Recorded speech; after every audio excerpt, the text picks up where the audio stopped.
Understanding Sealed Your Fate, a guide to English idioms. Hello, everyone. Welcome to our English language learning series. Today, we're diving into the fascinating world of idioms. Specifically, we'll explore the meaning and usage of the phrase, sealed your fate.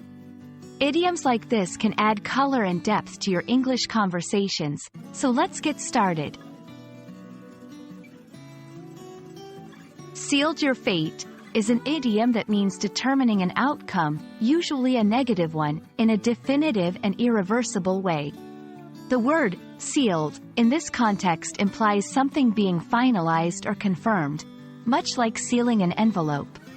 When you seal an envelope, the contents are hidden and the decision to send it is made. Similarly, when a person's fate is sealed, their future is decided. The idiom, sealed your fate, has a historical context. It harks back to times when official documents were sealed with wax to finalize decisions or agreements. Once the seal was placed, the decision was considered final and unchangeable.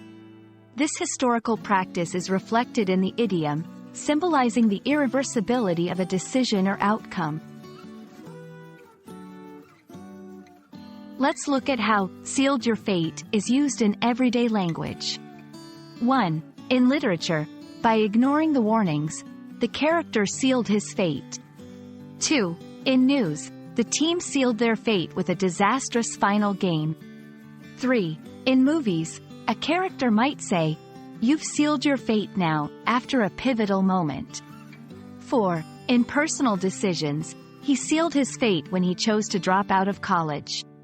In each of these examples, the phrase is used to indicate a decisive moment leading to an inevitable outcome. It's important to clarify that sealed your fate usually implies a negative outcome. However, it's not exclusively negative. Sometimes, it might just mean a significant and unchangeable result. Also, remember that this is an idiom and should not be taken literally. It's used figuratively to describe the consequences of one's actions. I hope this video has helped clarify the meaning and use of sealed your fate.